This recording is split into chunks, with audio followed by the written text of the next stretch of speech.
Imam Ali alayhi salam gave many sermons throughout his life, which have been collected in the book Nahj al-Balagha. His sermon contains the kernel of philosophy, which have been used and reused by scholars and writers of various parts of the world. One of these numerous quotes inspired Washington Irving, and he mentioned this quote in his book, "Life is but a shadow of a cloud, the dream of a sleeper." It took almost 900 years for a popular writer in the West, William Shakespeare, to say the same thing, and he wrote in one of his plays, "Life is but a walking shadow." High chance being that he took it from the English translation of the sermons of Imam Ali alayhi salam. With this, I would like to call our alumni and old secretary of Ali Society, our beloved senior, currently Media Chief of Era Medical University, Lucknow, Mr. Zishan Ali Azmi Sahab.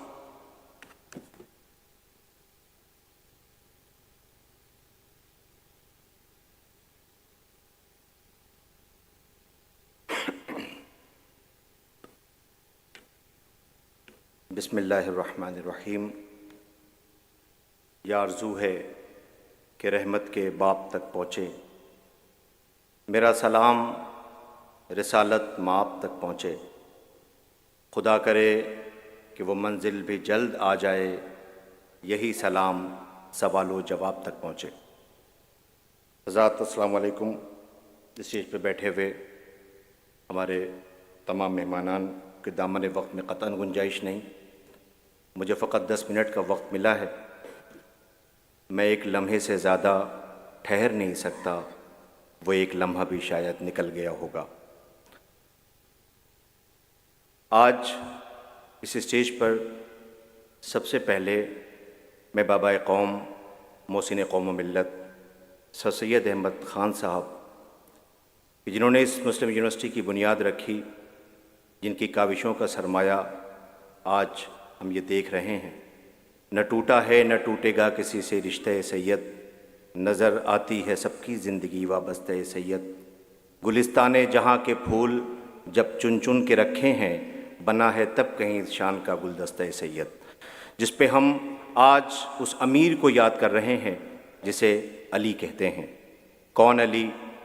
جوش صاحب نے کیا خوب رقم کیا کہ لفظوں کی موج رنگ میں غلطاں ہوئے گوہر، لہجے کی آب جو میں چلی کشتی قمر، نوکے قلم سے علم کی تالے ہوئی سحر، اور پھر سحر کی چھوٹ پڑی ذوالفقار پر، بالائے ذوالفقار علم جگمگا اٹھا، اور ذوف شاہ علم پہ قلم جگمگا اٹھا، گھومی کلید فصل کھلا قفل فیض عام، ناگاہ آسمان میں گونجا زمیں کا نام، گردش میں آئے نعرے صلی اللہ کے جام، پڑھتے ہوئے درود بڑھے انبیاء تمام، کعبے کے گرد ایک کرن گھومنے لگی، روح محمد عربی جھومنے لگی، روح محمد عربی جھومنے لگی، شبہائے ای و آ میں ہوئی صبح منجلی، باد مراد ناز سے مچلی گلی گلی، اور روح ارتقا نے پکارا کہ اے علی، لے یہ کلید علم یہ گیتی کا باب ہے، اس خاک کو ابھار کے تو بو تراب ہے، اس خاک کو ابھار کے تو بو تراب ہے۔ حضرات گرامی قدر، یہ در و دیوار جس سے بذات خود میں بہت مانوس ہوں، تقریباً 12 سال اسی دیار میں گزارے، اور مجھے یہ سعادت و شرف نصیب ہوا کہ میں 3 سال علی سوسائٹی کا جوائنٹ سیکریٹری رہا، اور 1 سال مجھے سیکریٹری شپ بھی خدمت کرنے کا موقع فراہم ہوا۔ میں یہ کہہ سکتا ہوں کہ پتا پتا بوٹا بوٹا حال ہمارا جانے ہے، جانے نہ جانے گل ہی نہ جانے باغ تو سارا جانے ہے۔ تقریباً 1997 کی بات ہے کہ جب مجھے علی سوسائٹی کی ذمہ داری دی گئی، شیخ الجامع اس وقت موجود ہیں، ان کی موجودگی میں یہ سعادت و شرف میں یہ کہہ سکتا ہوں کہ وہ سال میں بھول نہیں پاؤں گا۔ مجھے یاد آ گیا، آج صبح بھی جب بارش ہوئی تو اس سال بھی بہت بارش ہوئی تھی، اور اس اسٹیج پر بڑی بڑی شخصیتیں رونق افروز تھیں، جس میں ہم لوگوں نے سی کے جعفر شریف صاحب اور سوامی اگنیویش جی، سی ایم ابراہیم صاحب، یہ تمام لوگ موجود تھے، اور چاند محل ابراہیم صاحب براڈ کاسٹنگ منسٹر تھے۔ چونکہ حضرت علی کی بات ہو رہی ہے تو میں یہاں سے آغاز کرتا ہوں کہ امیر المومنین حضرت علی بن ابی طالب علیہ السلام نے جب بھی دعا کے لیے ہاتھ بلند کیے، تو آپ نے یہ دعا کی تھی کہ پروردگار مجھے بیٹے وہ عطا فرما جو متقی ہوں، پرہیزگار ہوں، مجھے متقیوں کا امام قرار دے۔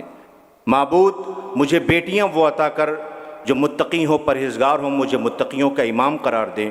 معبود مجھے چاہنے والے وہ عطا کر جو حق گو ہوں، نڈر ہوں، متقی ہوں، پرہیزگار ہوں، اور مجھے متقیوں کا امام قرار دے۔ ذرا سوچیے، جس علی نے اپنے لیے کبھی کچھ نہ مانگا ہو، اگر وہ ایسی دعا کر رہا ہو تو پھر ذرا تاریخ کی ورق گردانی کیجئے۔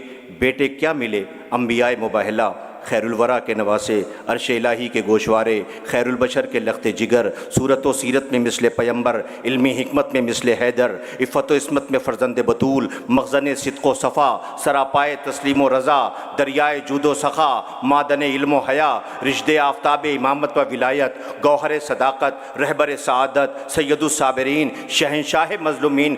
وقت کم پڑ جائے گا مگر ان کی مدح کا حق نہیں ادا ہو سکتا ہے۔ بیٹیاں وہ ملیں جو عارف نبوت و امامت، اسلام کی شیداں، اسلام پہ قربان، بلکہ یوں کہہ دوں اسلام جس کی قربانی کا مرہون منت، جس نے عالم غربت و مسافرت اور عالم مصائب کے ہجوم میں اسلام کی لاج رکھی ہو۔ چاہنے والے کیسے ملے؟ ذرا تاریخ سے پوچھئے۔ مگر وہی علی کہ جس کے لیے میں یہ کہہ سکتا ہوں مجھے حکم ملا ہے کہ اشعار کوٹ کروں، اس لیے میں نیّر صاحب اس وقت تشریف فرما ہے کہ کہنا لباس نانے جویں دیکھ دیکھ کر مفلس نہ سمجھ لینا جناب امیر کو۔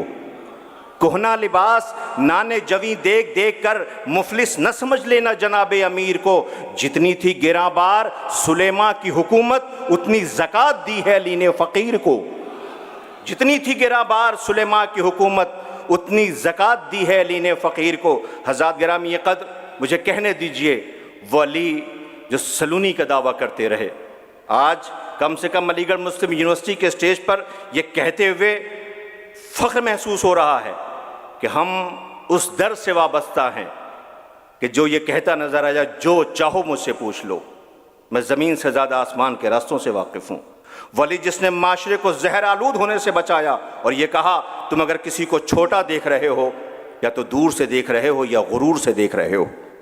اس امام علی نے ارشاد فرمایا انسان اپنی زبان کے پیچھے چھپا ہوا ہے۔ امام فرماتے ہیں علم کی مثال 3 بالشت کی ہے۔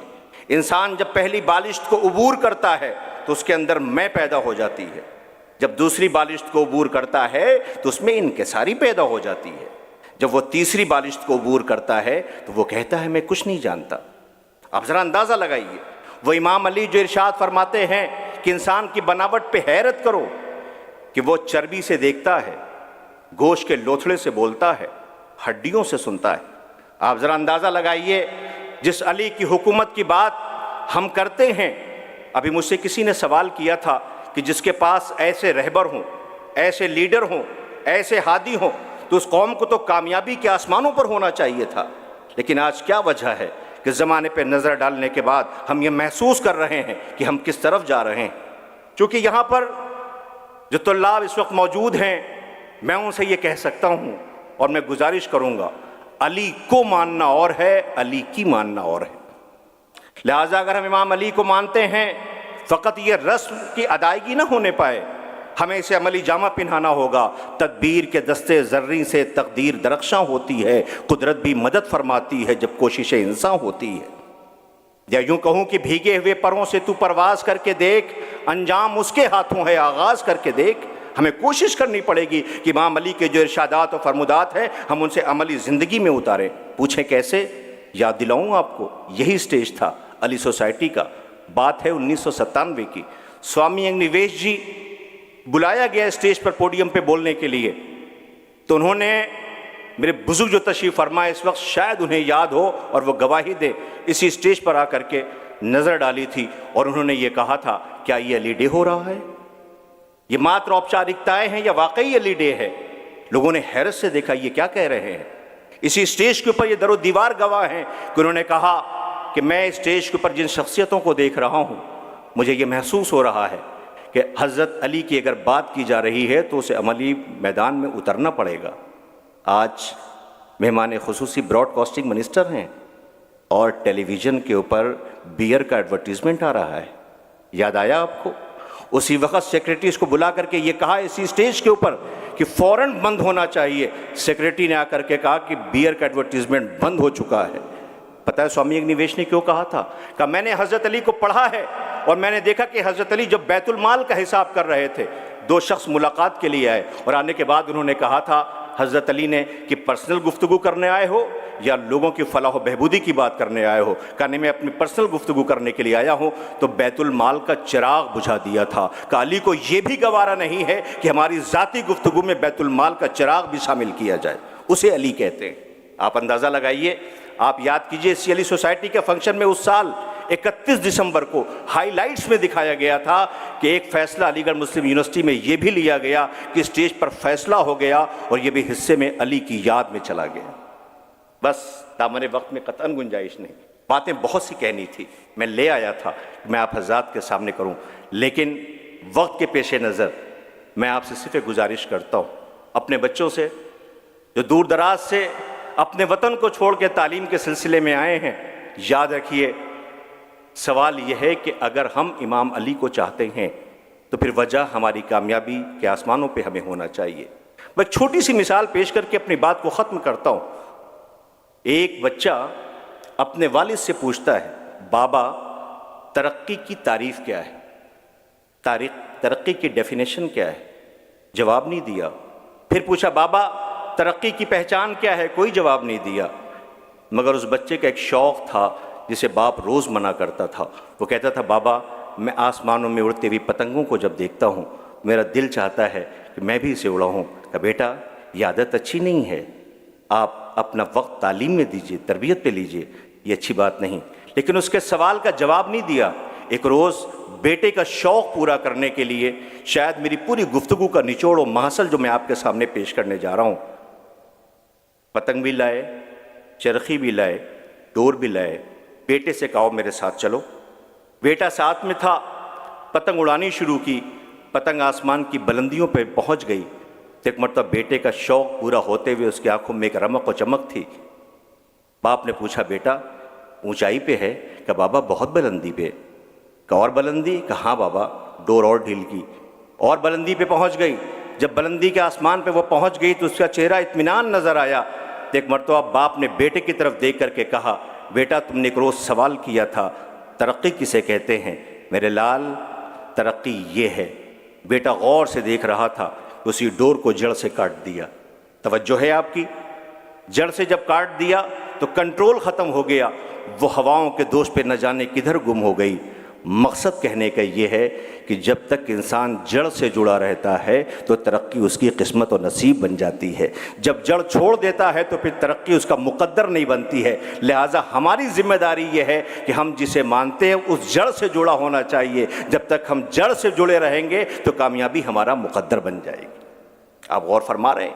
بس جلدی جلدی ایک دو باتیں مجھے امام علی کے حوالے سے آپ حضرات کی خدمت میں پیش کرنا ہے۔ امیر المومنین حضرت علی بن ابی طالب علیہ السلام ارشاد فرماتے ہیں، خبردار ایک موقع ایسا آیا کہ جب ایک جنگ کے اندر امام علی کے دشمنوں نے نہر پر قبضہ کر لیا تھا، پانی پر قبضہ کر لیا۔ جب پانی پر قبضہ کر لیا تو امام کے حکمت عملی سے اس قبضے کو پھر امام کی فوج نے جب کیا تو انہوں نے پانی بند کر دیا تھا۔ انہوں نے آ کے کہا کہ مولا اگر ہم پانی بند کر دیں تو ہمارے لیے جنگ آسان ہو جائے گی۔ امام علی علیہ السلام ارشاد فرماتے ہیں، خبردار ایسا سوچنا بھی مت، کیونکہ پانی کسی کی ملکیت نہیں ہوتی، بلکہ پانی ایک ایسی نعمت ہے جس پر اللہ کے ہر بندے کو حق ہے۔ اس لیے کسی بھی بندے کو یہ حق نہیں ہے کہ وہ کسی دوسرے بندے پر پانی بند کر دے۔ آپ ذرا اندازہ لگائیے، اس علی کو سلام کیجئے کہ جس کا ہر عمل ہماری زندگی کے اندر مشعل راہ ہے۔ آخری بات آپ حضرات کی خدمت میں عرض کرنا چاہتا ہوں، اب آپ انشاءاللہ سنیں گے اور سنتے رہتے ہیں، جب حضرت علی علیہ السلام کے گورننس کی بات آتی ہے کہ آپ نے حکومت کیسے کی، حکومت کا انداز کیا، ہر آدمی کہتا مالک اشتر کو خط لکھا، لیکن جب حکومت کی بات آتی تو ہمارے ذہن میں ایک حاکم کا تصور آتا ہے، کون؟ بڑے عہدے والا۔ جی نہیں، بڑے عہدے والا نہیں، اللہ نے ہر انسان کی فطرت میں حکومت رکھا ہے۔ کوئی ملک کا حاکم ہے، کوئی صوبے کا حاکم ہے، کوئی شہر کا حاکم ہے، کوئی اپنی فیملی کا حاکم ہے، کوئی اپنے آفس کا حاکم ہے۔ لہٰذا ہمارے پاس جب حکومت کی باغ ڈور آ جائے تو ہمیں یہ چاہیے کہ ہم عدالت سے کام لے اور ہر وہ عمل کریں کہ جس پر اللہ راضی ہو، بندوں کی رضامندی کے لیے نہیں۔ ورنہ یاد رکھیے گا کہ یہ فقط زبان کی باتیں رہ جائیں گی اور اسے ہم عملی جامہ نہیں پلا پائیں گے۔ امام علی کے قول کے بعد میں اپنی بات کو ختم کرتا ہوں کہ امام علی علیہ السلام نے جو جرداغ ایک بہت بڑا رائٹر ہے، وہ کہتا ہے کہ اے زمانے تیرا کیا بگڑ جاتا کہ اگر تو ہم لوگوں پر مہربانی کرتا، ہر دور میں ایک علی جیسا جواں مرد اسی دل و دماغ اور زبان و ذوالفقار کے ساتھ عطا کر دیا کرتا۔ آپ اندازہ لگائیے، اسے امام علی کہتے ہیں۔ آئیے ہم سب مل کر دعا گو ہیں کہ پروردگار ہم سب کی توفیقات میں اضافہ فرمائے، امام علی علیہ السلام کے جو بتائے ہوئے قانون اور اصول ہیں ہم اس پہ چل کر اللہ کی رحمت کو بھی حاصل کریں اور کامیابی بھی ہمارا مقدر بنے۔ فقط و سلام، بہت بہت شکریہ، محتاج دعا۔